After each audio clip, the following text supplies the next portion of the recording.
Hello welcome नमस्कार। मैं हूं अभिषेक और आप देख रहे हैं अभिषेक एकेडमी का यह ऑनलाइन यूट्यूब चैनल। दोस्तों आज की वीडियो जो आपका यूपी टेट एग्ज़ाम जनवरी 2026 में होने वाला है, इसको ध्यान में रखते हुए जो प्रीवियस ईयर की श्रृंखला स्टार्ट है, उसी क्रम में आज की वीडियो में हम यूपी टेट जो 19 दिसंबर 2016 का हुआ था, इसमें आज हम पर्यावरण अध्ययन के प्रश्न को कवर करेंगे। ठीक ना। आपको बता दें कि जो यूपी टेट का पेपर होता है उसमें आपका 121 से लेकर 150 के जो प्रश्न होते हैं वो पर्यावरण अध्ययन के अर्थात ईवीएस के होते हैं। ठीक है, तो इसी प्रश्न को हम कवर करेंगे, देखेंगे कि प्रश्न कैसे पूछे गए हैं, इनका लेवल क्या होता है और क्या इनके सिलेबस के क्राइटेरिया हैं। ठीक है, तो आज की वीडियो आपके लिए बहुत महत्वपूर्ण होगी।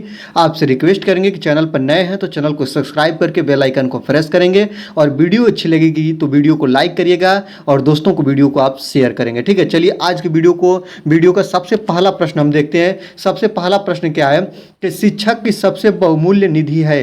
ठीक ना, तो शिक्षक की सबसे बहुमूल्य निधि क्या है? उसकी सेवा है कि उसकी गर्व है कि वेतन है कि छात्रों का विश्वास है। ठीक है, आपको बता दें शिक्षक विद्यार्थियों के जीवन का वास्तविक कुम्हार होता है, या जिसको आप लोग कुम्हार बोलते हो, कि उसी का आकार देने वाला होता है। कैसा बालक बनेगा उसका आकार कौन देता है? तो शिक्षक देता है। ये आपको पता है, जो न सिर्फ उनके जीवन को आकार देता है बल्कि छात्रों को यह विश्वास जगाता है कि वह आगे क्या करेंगे या किसके लिए वे उनको बनाएगा। ठीक ना, तो शिक्षक की सबसे बहुमूल्य निधि होती है कि छात्रों का विश्वास। अपने शिक्षक पे क्या होना चाहिए? छात्रों का विश्वास होना चाहिए, और छात्रों का विश्वास ही शिक्षक की सबसे बहुमूल्य नीति होती है। ना कि वेतन होता है, ना कि गर्व होता है और ना कि सेवा होता है। ठीक ना, जब अपने गुरु पे अर्थात जब अपने शिक्षक पे जब कोई भी बच्चा जब विश्वास करेगा तो विश्वास करने के पश्चात ही बच्चा उनके बात कही गई बातों को मानेगा या सीखेगा। तो बच्चों का सबसे ज़्यादा होना चाहिए अपने शिक्षक पे किस चीज़ का? विश्वास होना चाहिए। इस बात को याद रखेंगे। ऑप्शन नंबर डी आपका बिल्कुल करेक्ट आंसर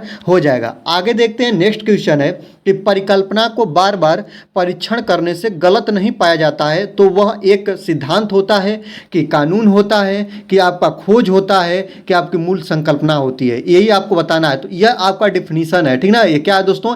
ये प्रश्न आपका डिफिनीशन है कि परिकल्पना को जब बार बार परीक्षण करने से गलत नहीं पाया जाता है तो वह क्या कहलाता है? तो याद रखिएगा, वह क्या कहलाता है? सिद्धांत कहलाता है। क्या कहलाता है दोस्तों? सिद्धांत कहलाता है। ऑप्शन नंबर ये आपका बिल्कुल सही हो जाएगा। क्यों कहा जाता है? तो सिद्धांत के साथ प्रायोगिक अनुभव जुड़ा होता है। किसी परिकल्पना को बार बार निरीक्षण व परीक्षण करने के बाद जब इस बात का क्लियर हो जाता है, इस बात का कंफर्म हो जाता है कि यह परिकल्पना सार्वभौमिक रूप से सत्य है, तो यह सिद्धांत का रूप ग्रहण करता है। इस बात को आप लोग ध्यान देंगे। ठीक है, चलिए अगला देखते हैं। निम्नलिखित में से सबसे उपयुक्त शिक्षण विधि क्या है? यही आपको बताना है। ठीक ना, तो सबसे अच्छी शिक्षण विधि विचार गोष्ठी एवं श्रुतलेख है कि श्रुतलेख एवं दिया गया कार्य है कि आपका विचार गोष्ठी एवं कार्य योजना है कि व्याख्यान एवं श्रुतलेख है? ठीक ना, तो सबसे बेस्ट जो है दोस्तों याद रखिएगा विचार गोष्ठी एवं कार्य योजना है। ऑप्शन नंबर सी आपका बिल्कुल हो जाएगा करेक्ट। यह जो है शिक्षण की सबसे उपयुक्त प्रवृत्ति है। ऑप्शन नंबर सी आपका करेक्ट हो जाएगा। ठीक है,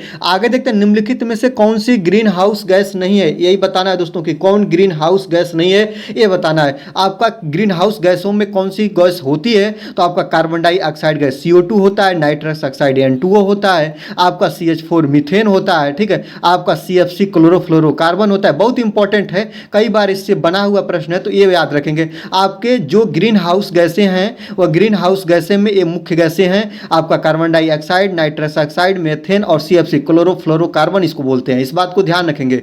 और जो CFC जो आपका ग्रीन हाउस गैस होती है, यह जो होती है यह ग्लोबल वार्मिंग के लिए उत्तरदायी होती है। इस बात को याद रखिएगा। ठीक है, तो निम्नलिखित में से कौन सी गैस नहीं है? तो आपको सभी है, हीलियम नहीं है। इस बात को याद रखेंगे। ऑप्शन नंबर सी आपका बिल्कुल करेक्ट आंसर हो जाएगा। यह गैस नहीं है, ऑप्शन नंबर सी, इसको याद रखिएगा। आगे देखते हैं ध्वनि प्रदूषण का मापन किस इकाई द्वारा किया जाता है? यही आपको बताना है कि जो ध्वनि प्रदूषण होती है इसकी जो मापने की इकाई है वो क्या है? तो मापने की इकाई में आप लोग देखिएगा, मापने की इकाई जूल है कि आपका डेसिबल है कि न्यूटन है कि नैनो इकाई है? आपको बता दें जो ध्वनि अर्थात जो साउंड होता है, जो साउंड का जो मेजरमेंट किया जाता है वह किस में किया जाता है? तो वह डेसिबल में किया जाता है। किस में किया जाता है दोस्तों? डेसिबल में किया जाता है। और इसको दर्शाया जाता है स्मॉल डी और बी से। याद रखेंगे, स्मॉल डी बी से इसको दर्शाते हैं। क्या करते हैं? स्मॉल डी और बी से इसको दर्शाते हैं। तो ऑप्शन नंबर बी आपका बिल्कुल सही हो जाएगा। ठीक है, ध्वनि के बारे में और भी कुछ बात मैं बता दूं, याद रखिएगा ध्वनि का जो ध्वनि में पूछता है, आवृत्ति का मात्रक भी कई बार बना है। आवृत्ति का मात्रक क्या होता है? हर्ट्ज होता है, इस बात को याद रखिएगा, ठीक ना। और इसके बाद जो ध्वनि का मात्रक होता है वो होता है डेसिबल। क्या होता है? डेसिबल। तो आवश्यकता से जो अधिक ध्वनि होती है उसको हम लोग ध्वनि का प्रदूषण रूप बोल देते हैं, ठीक ना। जब आप बोलने के एक लिमिट से ज़्यादा की ध्वनि होगी, जैसे 40-45 से या 50 से ऊपर जब आप चले जाते हो ध्वनि डेसिबल में, तो वह प्रदूषण का रूप धारण कर लेती है। इस बात को याद रखिएगा, ठीक ना। इस बात को बहुत ध्यान से रखिएगा, ठीक है। तो इस बात को ध्यान रखेंगे। सबसे जो बेसी ध्वनि प्रदूषण का रूप होता है 120 डेसिबल को ध्वनि प्रदूषण का रूप जो WHO द्वारा माना गया है। ये भी बात को याद रखेंगे, उतना इंपॉर्टेंट चीज नहीं है लेकिन इसको आप कवर करते रहेंगे। तो ध्वनि प्रदूषण का मापन करते हैं डेसिबल में, इस बात को आप लोग ध्यान रखेंगे।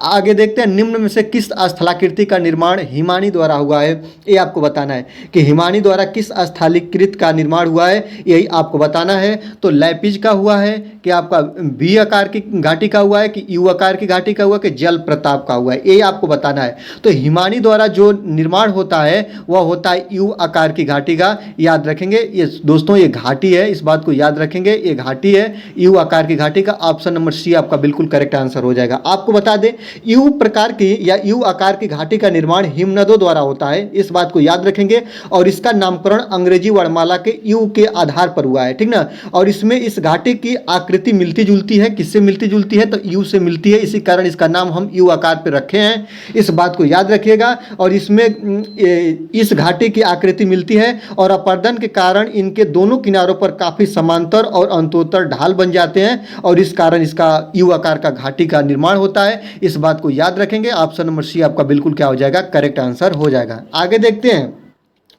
निम्न नदियों में से कौन सी नदी बंगाल की खाड़ी में गिरती है, यही आपको बताना है, ठीक ना।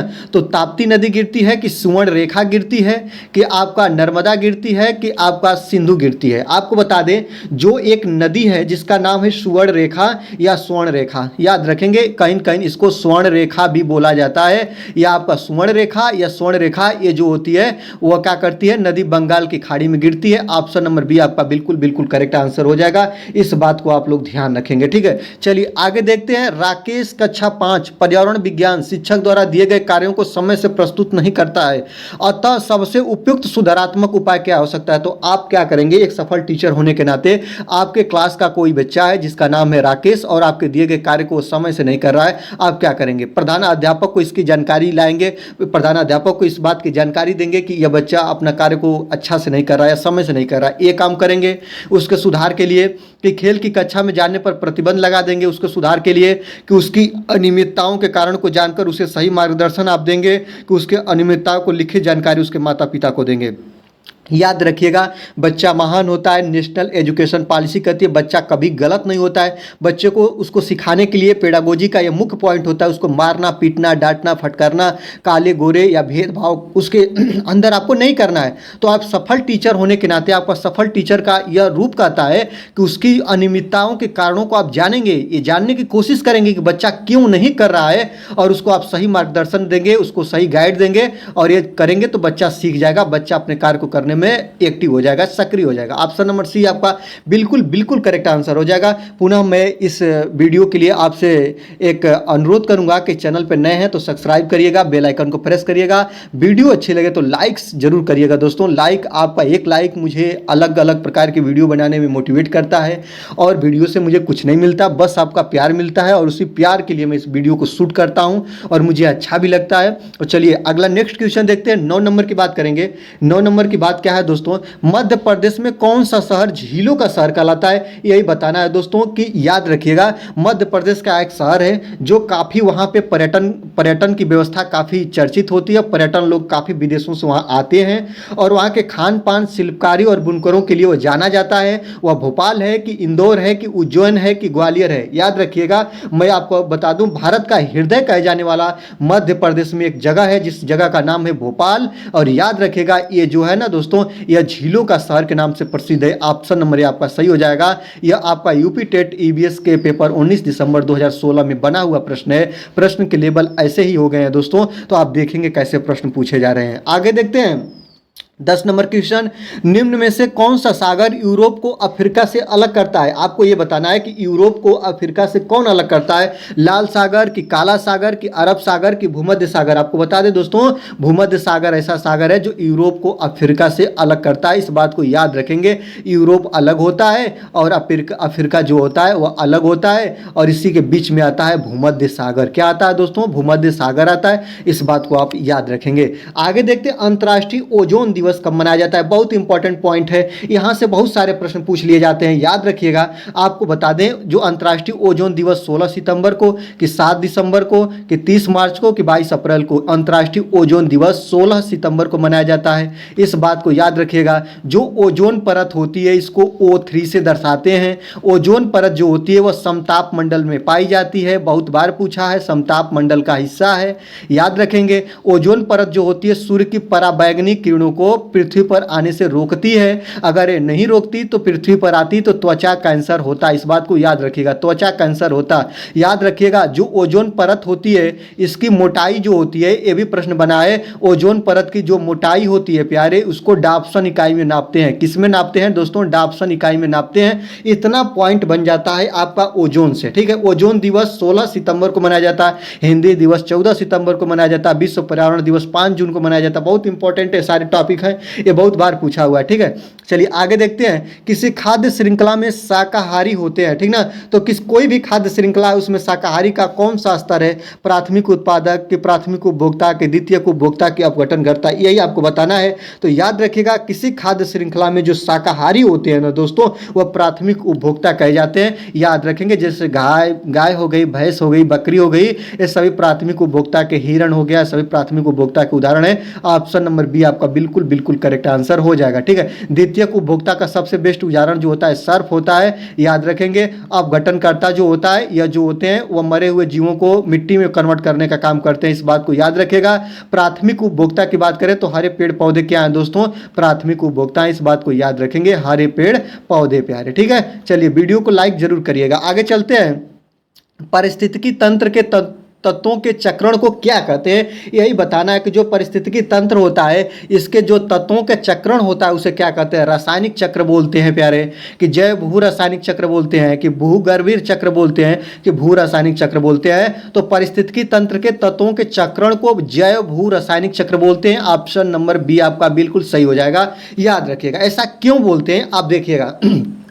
पारिस्थितिकी का निर्माण होता है वो कहाँ पे होता है? पहले बताइएगा, पृथ्वी पर होता है। इसलिए इसमें हमने भूगर्भीय चक्र नहीं लिया, भू रासायनिक चक्र नहीं लिया। यहाँ पे जैव मतलब कि जीवन से है, भू का मतलब पृथ्वी से है, और रासायनिक चक्र से मतलब कि वह एक प्रकार की श्रृंखला से है, ठीक है। तो ऑप्शन नंबर बी, केवल आप थोड़ा एक माइंड लगा लेंगे कि कौन सा ऑप्शन सही हो सकता है, तो आप इसको सही मान लेंगे, क्योंकि 4 ऑप्शन आपके सामने, चारों ऑप्शन में मतलब 3 ऑप्शन ऐसे हैं जो गलत है, और 3 ऑप्शन में देखिए कोई भी ऐसा पॉइंट नहीं है जो कि आपका ऑप्शन नंबर बी में ना हो, ठीक ना। यहाँ देखिए रासायनिक चक्र है, यहाँ भी रासायनिक चक्र है, यहाँ भी देखिए भू रासायनिक चक्र है, यहाँ भी देखिए भू रासायनिक चक्र है, यहाँ पे भूगर्भीय चक्र है, भू का मतलब पृथ्वी से है और गर्भ का मतलब उसके बिचली या गर्भ या नीचे के भागों से है। मतलब ऑप्शन नंबर बी आपका बिल्कुल सही हो जाएगा। ऐसे आधार भी मान के आप कितने प्रश्नों को हल कर ले जाएंगे, ठीक है। तो थोड़ा माइंड का प्रयोग करेंगे और माइंड का प्रयोग करके आप प्रश्नों को हल करने का प्रयास करेंगे तो ना आते हुए प्रश्न भी हल हो जाते हैं किसी सिचुएशन में, इसको ध्यान रखेंगे। आगे देखते हैं 14 नंबर का बात करेंगे। 14 नंबर बात क्या कर रहा है दोस्तों कि निम्नलिखित ईंधनों में से कौन सा न्यूनतम पर्यावरणीय प्रदूषण करता है, ठीक है। न्यूनतम मतलब होता है दोस्तों कम से कम प्रदूषण कौन फैलाता है, याद रखिएगा।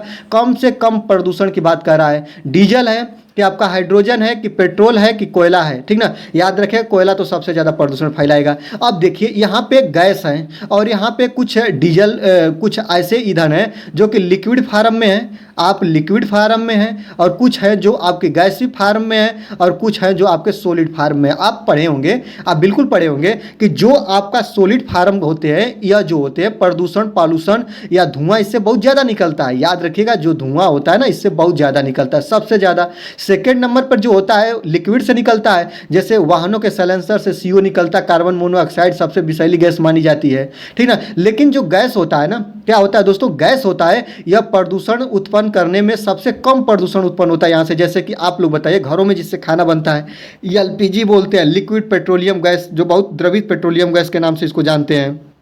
बहुत बार इसका फुल फार्म भी पूछा है। CNG का फुल फार्म पूछ लेता है, जो भी लिक्विड फार्म में गैसी फार्म में मिलता है, कंप्रेस्ड नेचुरल गैस, ठीक ना। तो ये क्या है दोस्तों, तो पर्यावरणीय प्रदूषण सबसे कम होता है तो हाइड्रोजन होता है, जिसको हम भविष्य का ईंधन की नाम बोलते हैं। इसको क्या बोलते हैं, इसको हम बोलते हैं भविष्य का ईंधन। ये भी याद रखिएगा, भविष्य का ईंधन के नाम से किसको जानते हैं, तो हाइड्रोजन गैस को जानते हैं। ये बात को याद रखेंगे, ठीक है। चलिए आगे ले चलते हैं। संकटग्रस्त जंतु दैत्याकार पांडा कहाँ पाया जाता है, ये आपको बताना है दोस्तों, कि जो एक संकटग्रस्त जंतुओं को रेड बुक में रखा जाता है। रेड बुक का मतलब होता है विलुप्त प्रणालियों की इसमें गिनती की जाती है, रेड बुक के नाम से जानते हैं। और जो जीव जंतु अब विलुप्ति के कगार पर जा रहे हैं उनको हम संकटग्रस्त इसी बुक में उसका हम वर्णन करते हैं या नोट करते हैं। और उसको बचाने के लिए तमाम प्रकार के हम लोग क्या करते हैं दोस्तों, योजनाएं चलाते हैं या परियोजनाएं चलाते हैं, ठीक ना। तो यही है कि संकटग्रस्त जंतु जिसका नाम है दैत्याकार पांडा पाया जाता है ऑस्ट्रेलिया में, कि भारत में, कि चीन में, कि ब्राजील में, यही आपको बताना है, ठीक ना। तो जो संकटग्रस्त जंतु दैत्याकार पांडा होता है वह चीन में पाया जाता है। याद रखेंगे कहाँ पाया जाता है दोस्तों, चीन का। ऑप्शन नंबर सी आपका बिल्कुल बिल्कुल करेक्ट आंसर हो जाएगा। निम्नलिखित में से किस गैस के कारण भोपाल गैस त्रासदी हुई थी, बहुत इंपॉर्टेंट है, इसको याद रखिएगा। सबसे पहला पॉइंट मैं बता दूं, ये प्रश्न ऐसा भी बना है, कब हुई थी, तो याद रखिएगा जो 3 दिसंबर 1984 को हुई थी भोपाल गैस त्रासदी। और भोपाल गैस त्रासदी कहाँ पे हुई थी, तो मध्य प्रदेश में हुई थी। मध्य प्रदेश के एक हिस्सा है जो भोपाल है, याद रखिएगा, इसको ऐसे ध्यान रखते रहेंगे, ठीक है। आगे देखते हैं, यह कौन सी गैस थी, क्लोरोफ्लोरोकार्बन था, कि नाइट्रस ऑक्साइड था, कि कार्बन डाइऑक्साइड गैस था, कि मिथाइल आइसोसाइनेट था। याद रखेंगे क्लोरोफ्लोरोकार्बन CFC होता है, इसको आप लोग क्या बोलेंगे, नाइट्रस ऑक्साइड N2O होता है, कार्बन डाइऑक्साइड गैस CO2 होता है। इतना ही विषैली गैस नहीं है, ठीक ना। और भोपाल गैस त्रासदी जो हुई थी वह विषैली गैस के रिसाव के कारण हुई थी और उसका नाम था methyl isocyanate. Option number D आपका बिल्कुल सही हो जाएगा। काफ़ी जन धन की हानि हुई थी, इसके कारण तमाम जो जिंदगियां थी वह रुक गई थी, मौत के घाट उतर गई थी, याद रखेंगे। और यह एक कंपनी में, याद रखेंगे, कंपनी में यह मिथाइल आइसोसाइनेट गैस जो थी उसके रिसाव के कारण हुआ था, काफ़ी जन धन की हानि हुई थी। ये प्यारी, इस बात को याद रखेंगे, ठीक है। इस बात को बहुत अच्छा तरीका से आप ध्यान रखेंगे। मिथाइल आइसोसाइनेट 3 दिसंबर 1984 को मध्य प्रदेश का भोपाल, बहुत इंपॉर्टेंट है, इसको ध्यान से रखेंगे।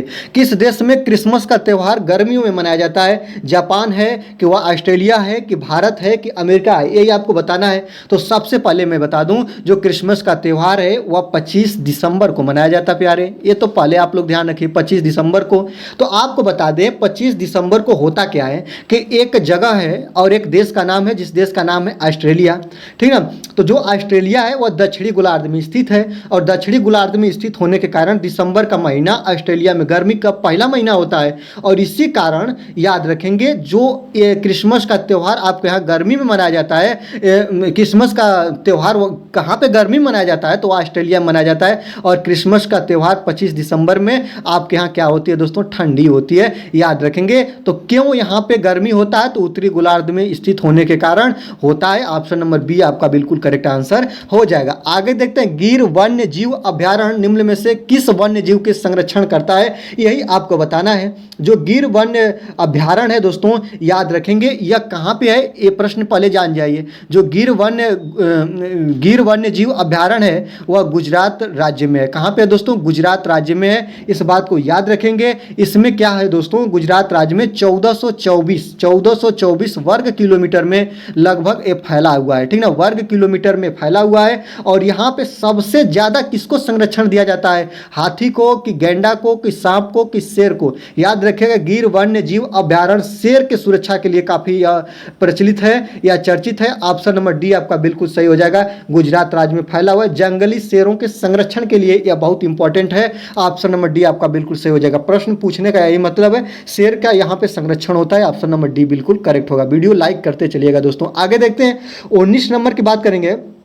निम्न में से कौन सी प्राकृतिक वनस्पति मरुस्थलीय प्रदेशों में पाई जाती है? यही आपको बताना है। महोगनी है कि आपका कैक्टस है कि आपका फर है कि आपका चंदन है? यही आपको बताना है दोस्तों कि जो कौन सी ऐसी प्राकृतिक वनस्पति है कि जो मरुस्थलीय प्रदेशों में पाई जाती है, जहाँ पे आपका जल की मात्रा बहुत कम होती है, उसे हम मरुस्थलीय प्रदेशों की संज्ञा देते हैं। ऐसे आप लोग इस क्रम में इसको जानेंगे। और आपको पता है कि इन चारों वृक्ष में जहाँ जिस वृक्ष को जल की कमी महसूस होती है, उसकी जो पत्तियां होती हैं वह कांटों का रूप धारण कर लेती है। जो पत्तियां होती है वह किसमें कन्वर्ट हो जाती हैं प्यारे? कांटों में कन्वर्ट हो जाती हैं। और आपको पता है ठीक ना, जो आपका कैक्टस मेहंदी कांटों का ऐसा वृक्ष होता है, इसकी जो पत्तियां होती है कांटों का रूपांतरण करती है। तो याद रखिएगा, मरुस्थलीय प्रदेशों में पाई जाने वाली जो वृक्ष है वो आपका कैक्टस है, आपका बबूर है। ऑप्शन नंबर बी आपका बिल्कुल बिल्कुल करेक्ट आंसर हो जाएगा। इस बात को आप लोग ध्यान रखेंगे, ठीक ना। तो कैक्टस जो होता है मरुस्थलीय प्रदेशों में पाई जाने वाली एक प्राकृतिक वनस्पति होती है, इस बात को याद रखेंगे। और इसकी जो पत्तियां होती हैं वो कांटों का रूपांतरण कर लेती है, इस भी बात को याद रखेंगे, ठीक है। 20 नंबर की बात करेंगे। 20 नंबर क्या रहा है कि ग्रीन मफलर संबंधित है। किससे है ग्रीन मफलर? तो ग्रीन मफलर के बारे में आपको बताना है कि ग्रीन मफलर मृदा प्रदूषण से संबंधित, कि वायु प्रदूषण से संबंधित, कि ध्वनि प्रदूषण से संबंधित, कि जल प्रदूषण से संबंधित। याद रखेंगे, जो ग्रीन मफलर होता है अधिक आबादी वाले या ध्वनि प्रदूषण वाले क्षेत्रों में, सड़कों के किनारे, औद्योगिक क्षेत्रों में, राजमार्गों के आसपास, रिहायशी इलाकों में 4 से 6 जो पेड़ों की पत्तियां होती है 4 से 6 पत्तियां लगाई जाती है। और ऐसा करने से प्रदूषण को, किस प्रदूषण को? साउंड, ध्वनि प्रदूषण को रोका जाता है। ध्वनि प्रदूषण को कम होता है इसके माध्यम से। तो याद रखेंगे, ग्रीन मफलर जो होता है वह ध्वनि प्रदूषण से संबंधित होता है और यह साउंड को कंट्रोल करने के लिए ऐसा किया जाता है, ऐसे याद रखेंगे। ऑप्शन नंबर सी आपका बिल्कुल सही हो जाएगा। ग्रीन मफलर साउंड प्रदूषण से या ध्वनि प्रदूषण से संबंधित है। ध्वनि के प्रदूषण को कम करने के लिए यह प्रक्रिया अपनाई जाती है। इसमें पेड़ों को पत्तियों में लगाकर और ऐसा किया जाता है। ऑप्शन नंबर सी बिल्कुल करेक्ट हो जाएगा। आगे देखते हैं, भू परिस्थितिकी तंत्र में ऊर्जा का महत्वपूर्ण स्रोत है, या विश्व में या कहीं भी दुनिया में, संसार में ऊर्जा का सबसे बड़ा स्रोत जो है दोस्तों वह सूर्य है। याद रखेंगे, क्या है दोस्तों? सूर्य है, सन है, इसको याद रखेंगे। इसके पास अपरंपार ऊर्जा है, इसको याद रखेंगे। ऊर्जा का सबसे बड़ा पृथ्वी पर स्रोत है जो सूर्य है। इससे हमें विटामिन डी ऊर्जा मिलती है, इससे हमें सौर ऊर्जा मिलती है, तमाम ऊर्जाएं इससे मिलती है। और जो सूर्य के नाभिक में होता है वह हाइड्रोजन और हीलियम गैस के नाभिकीय संलयन से ऊर्जा मिलती है। याद रखिएगा, नाभिकीय संलयन से ऊर्जा मिलती है। सूर्य से प्रकाश किरणों को पृथ्वी पर आने में 500 सेकंड का समय लगता है। याद रखेंगे, सूर्य से प्रकाश किरणें पृथ्वी पर आने में निर्वात से होकर गुजरना पड़ता है। ये भी बात को याद रखेंगे, इस बात को बहुत ध्यान से रखेंगे। सूर्य के जो पृष्ठीय ताप का जो तापमान होता है वह 6000 डिग्री सेल्सियस होता है। ये भी पॉइंट आप याद रखेंगे। ये सब चीज होता है, इसको याद रखेंगे, ठीक ना। इससे विटामिन डी ऊर्जा मिलती है, ये भी याद रखेंगे। ऑप्शन नंबर ए आपका बिल्कुल बिल्कुल करेक्ट हो जाएगा। पृथ्वी पर सबसे बड़ा जो ऊर्जा का स्रोत है वह प्यारे सूर्य है, सन है। ऑप्शन नंबर ए आपका बिल्कुल सही हो जाएगा। आगे देखते हैं, टाइटन किस ग्रह का प्राकृतिक उपग्रह है? यही बताना है दोस्तों। जो टाइटन है किस ग्रह का प्राकृतिक उपग्रह है, ये आपको बताना है। वरुण का है कि आपका शनि का है कि आपका बुध का है कि आपका क्या है, शुक्र का है? ये आपको तीनों में बताना है। तो जो टाइटन होता है सौर मंडल में शनि आकार में दूसरा का सबसे बड़ा ग्रह है। याद रखिएगा, सौर मंडल में आप देखिएगा जो शनि है आकार में सबसे बड़ा ग्रह है। सबसे पहला तो बड़ा ग्रह क्या है दोस्तों? बृहस्पति है, फिर इसके बाद शनि है। और शनि का ही दोस्तों यह क्या है? उपग्रह है। और उसका शनि का ही उपग्रह है, उस उपग्रह का क्या नाम है दोस्तों? टाइटन है। इस बात को याद रखेगा। तो टाइटन किस ग्रह का प्राकृतिक उपग्रह है? तो याद रखेंगे शनि का है। ऑप्शन नंबर बी आपका बिल्कुल सही हो जाएगा। सूर्य के सबसे पास ग्रह या गर्म ग्रह बुध होता है, इस बात को याद रखेगा। शनि जो भोर का तारा, चमकीला ग्रह, इसी को बोलते हैं, इस बात को याद रखेंगे। शुक्र जो होता है, शुक्र को क्या बोलते हैं दोस्तों? इसको चमकीला ग्रह बोलते हैं। क्या बोलते हैं? चमकीला ग्रह बोलते हैं। शनि को क्या बोलते हैं? शनि को याद रखेंगे, शनि जो होता है, ऐसे इसको ध्यान रखेंगे ना। वरुण के 13 उपग्रह होते हैं, ये भी बात याद रखेंगे। जो वरुण होता है इसके 13 उपग्रह होते हैं, इस बात को याद रखेंगे। बुध और शुक्र के कोई उपग्रह नहीं है, इसको भी याद रखेंगे। इसका कोई भी उपग्रह नहीं है, याद रखेंगे। बुध और शुक्र का इसका जो उपग्रह होता है वह नहीं होता है, ठीक है। शनि का तो होता है, शनि का तो टाइटन है, ये है, ठीक है। आगे चलते हैं, निम्नलिखित में से कौन सी बायोडीजल की फसल है, अर्थात कौन सी फसल से डीजल उत्पन्न किया जाता है और यह जो प्रक्रिया, इसका कारखाना जो है वह कहाँ पे लगा है, तो आंध्र प्रदेश में लगा है, ये भी याद रखिएगा, ठीक ना। तो निम्नलिखित में से कौन सा डीजल की फसल है, कपास है कि जेट्रोफा है कि आपका आलू है कि गन्ना है, तो ऑप्शन नंबर बी आपका बिल्कुल सही हो जाएगा। इससे हम लोग बायोडीजल उत्पन्न करते हैं, ऑप्शन नंबर बी आपका बिल्कुल करेक्ट आंसर हो जाएगा। पर्यावरण संरक्षण अधिनियम किस वर्ष लागू हुआ था, यही आपको बताना है कि जो पर्यावरण संरक्षण अधिनियम था वह किस वर्ष लागू हुआ था, ये आपको बताएंगे। तो दोस्तों याद रखिएगा, जो पर्यावरण संरक्षण अधिनियम था वह 1986 में लागू हुआ था। ऑप्शन नंबर कौन सा, ऑप्शन नंबर सी आपका बिल्कुल करेक्ट आंसर हो जाएगा। याद रखिएगा, संयुक्त राष्ट्र संघ मानव पर्यावरण सम्मेलन द्वारा 5 जून, कब दोस्तों, 5 जून 1972 को सर्वप्रथम विश्व पर्यावरण के लिए 1972 में सर्वप्रथम विश्व संरक्षण पर्यावरण दिवस मनाया गया और इसी दिन से यह निर्णय लिया गया कि जो भी पेड़ पौधे होंगे या विश्व में जो भी पर्यावरण संरक्षण के लिए योजनाएं होंगी उसको लागू किया जाएगा। तो इसीलिए पर्यावरण संरक्षण अधिनियम किस वर्ष लागू किया गया, तो 5 जून 1972 को तो लागू किया गया। जो आपका पर्यावरण सम्मेलन किया गया, तो पर्यावरण सम्मेलन इस 5 जून 1972 को हुआ। इसी कारण पर्यावरण दिवस 5 जून को मनाते हैं, प्रत्येक वर्ष के 5 जून को पर्यावरण दिवस मनाते हैं। और पर्यावरण संरक्षण अधिनियम जब लागू किया गया तो 1986 में लागू किया गया था। ऑप्शन नंबर सी आपका बिल्कुल करेक्ट आंसर हो जाएगा। आगे चलते हैं, भूमंडलीय तापन का कारण क्या है, ये आपको बताना है। भूमंडलीय तापन का कारण क्या होता है दोस्तों, तो हिमनदों में वृद्धि होती है कि कार्बन डाइऑक्साइड गैस में वृद्धि होती है कि कार्बन डाइऑक्साइड में कमी होती है कि वनों में वृद्धि होती है। तो भूमंडलीय तापन का जो कारण होता है, भूमंडलीय तापन का जो मुख्य कारण होता है दोस्तों, अगर इसको देखिएगा तो आपका होता है कार्बन डाइऑक्साइड गैस में वृद्धि होती है। कार्बन डाइऑक्साइड गैस में वृद्धि होने के कारण भूमंडलीय तापन में वृद्धि होती है। याद रखेंगे, ग्लोबल वार्मिंग बढ़ती है। ऑप्शन नंबर बी आपका बिल्कुल सही हो जाएगा। भूमंडलीय तापन को बोलते हैं ग्लोबल वार्मिंग, पृथ्वी का गर्म होना है, ये बात को याद रखेंगे। और यह सबसे बेस्ट इसका कारण है कार्बन डाइऑक्साइड गैस में वृद्धि, या जो आपका ओजोन, उसको क्या बोलते हैं दोस्तों, जैसे कि आप लोगों की एक प्रक्रिया होती है, सॉरी ध्यान पे नहीं चढ़ रहा है, जिसको आप लोग बोलते हैं CFC गैस होती है, CO2 होता है, N2O होता है और CH4 होता है, ये जो होती है ना, इनको ग्लोबल वार्मिंग के लिए उत्तरदायी होती हैं। और इसी में आप लोग देखिएगा CO2 मिल जा रहा है। अगर इसको ध्यान रखे रहेंगे तो यहाँ से इस प्रश्न का आंसर आप लोग निकाल लेंगे, ठीक है। चलिए आगे देखते हैं, निम्नलिखित में से किसमें सर्वाधिक जैव विविधता पाई जाती है, तो जैव विविधता किसमें सर्वाधिक पाई जाती है, यही आपको बताना है। शीतोष्ण पर्णपाती वन बायोम में पाई जाती है कि उष्ण कटिबंधीय सदाबहार वर्षा वन बायोम में पाई जाती है कि शीतोष्ण घास प्रदेश बायोम में पाई जाती है कि सवाना बायोम में पाई जाती है। देखिएगा, जैव विविधता सभी में पाई जाती है, लेकिन सर्वाधिक जो होती है ना दोस्तों, उष्ण कटिबंधीय सदाबहार वर्षा वन में पाई जाती है। ऑप्शन नंबर बी आपका बिल्कुल बिल्कुल करेक्ट आंसर हो जाएगा। इस बात को आप लोग याद रखेंगे, ठीक है। चलिए आगे चलते हैं, 127 नंबर की बात करेंगे। निम्न में से किस मृदा का निर्माण लावा द्वारा होता है, याद रखेंगे, काली मिट्टी ऐसी मिट्टी होती है जिसका निर्माण ज्वालामुखी से निकलने वाले लावा से होता है। इस बात को याद रखेंगे, काली मिट्टी में होता है। ऑप्शन नंबर सी आपका बिल्कुल करेक्ट आंसर हो जाएगा। इस बात को याद रखेंगे। और इस मिट्टी में भैया आप ये भी ध्यान रखिएगा, इस मिट्टी में जो चूना होता है, इस मिट्टी में आपका पोटाश होता है, इस मिट्टी में आपका जो मैग्नीशियम होता है, एल्यूमिना होता है और लोहा होता है, पर्याप्त मात्रा में पाया जाता है। याद रखेंगे, जो लावा मिट्टी होती है काली मिट्टी में होती है। भारत में सबसे ज़्यादा कौन सी मिट्टी भूभाग पे फैली हुई है, तो जलोढ़ मिट्टी होती है। जलोढ़ मिट्टी नदियों द्वारा बहा कर लाई जाती है, ये भी बात को आप याद रखेंगे। सबसे ज़्यादा मिट्टी का विस्तार जलोढ़ मिट्टी है, ठीक ना। लावा निर्माण द्वारा किससे, ज्वालामुखी, जो जहाँ पे उद्गम स्थान होता है ज्वालामुखी का, वहीं से आपकी काली मिट्टी का उद्गम स्थान मिलता है, जिसमें चूना, पोटेशियम, मैग्नीशियम, जो आयरन की मात्रा पाई जाती है। ऑप्शन नंबर सी आपका बिल्कुल करेक्ट हो जाएगा। आगे देखते हैं, वायुमंडल की कौन सी परत प्रकाश की पराबैंगनी किरणों को पृथ्वी की सतह पर आने से रोकती है, और वह परत है दोस्तों, आपको बता दूं दोस्तों, वह परत क्या है, आपका समताप मंडल है कि क्षोभ मंडल है कि आयन मंडल है कि मध्य मंडल है।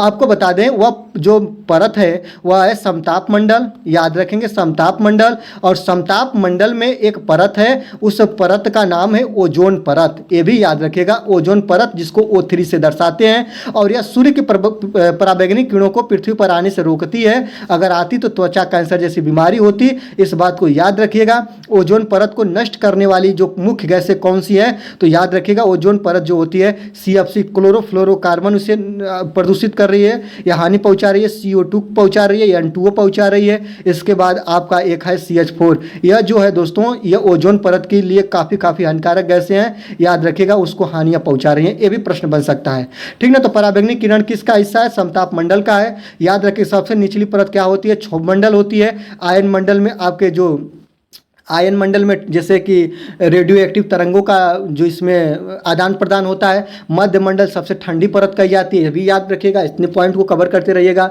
आगे चलती है, देखते हैं 29 नंबर देखते हैं कि गंगा एक्शन प्लान को लाने का उद्देश्य निम्नलिखित में से किस सुधार हेतु है? याद रखिएगा गंगा एक्शन प्लान मतलब गंगा की स्वच्छता के लिए, याद रखेंगे गंगा को साफ रखना या गंगा के जल को स्वच्छ रखना, इसका मुख्य कारण था। तो जल की गुणवत्ता था कि जल का वेग था कि जल की प्रचुरता था कि जल के तापमान थे। आप अगर इसने चीज को देखेंगे तो गंगा एक्शन प्लान लाने का मुख्य उद्देश्य था कि जल की गुणवत्ता में सुधार लाना। ऑप्शन नंबर ए आपका बिल्कुल करेक्ट हो जाए, मतलब गंगा को साफ रखना। ऑप्शन नंबर ए आपका बिल्कुल करेक्ट हो जाएगा। आगे चलिए देखते हैं 30 नंबर क्वेश्चन कि निम्नलिखित में से कौन सा वृक्ष जैविक कीटनाशक का उत्पादक है? याद रखिएगा जैविक कीटनाशक में किसका उपयोग करते हैं? याद रखेंगे नीम का कि चीड़ का, देवदार का, ओक का। तो याद रखिएगा नीम का वृक्ष जो होता है जैविक कीटनाशक का उत्पादक होता है। ऑप्शन नंबर ए आपका बिल्कुल करेक्ट हो जाएगा, इस बात को याद रखेंगे। और यह जो पौधा होता है वह पूर्ण पतझड़ होता है, एक निश्चित समय के बाद ये अपने जो पत्तियां होती है इसको झड़ा देता है। इसके जो बीज होते हैं इसका भी हम लोग प्रयोग करते हैं, याद रखेंगे। और जो इसकी पत्तियां होती हैं, बीज का भी प्रयोग और पत्तियां दोनों का प्रयोग हम लोग क्या करते हैं? कीटनाशक में करते हैं। इस बात को आप लोग ध्यान रखेंगे। आज की वीडियो में इतना ही, याद रखेंगे पूरे 30 प्रश्नों को हमने कवर किया। अभिषेक एकेडमी के इस चैनल पे अभी तक आप नए हैं तो चैनल को सब्सक्राइब करके बेल आइकन को प्रेस करेंगे।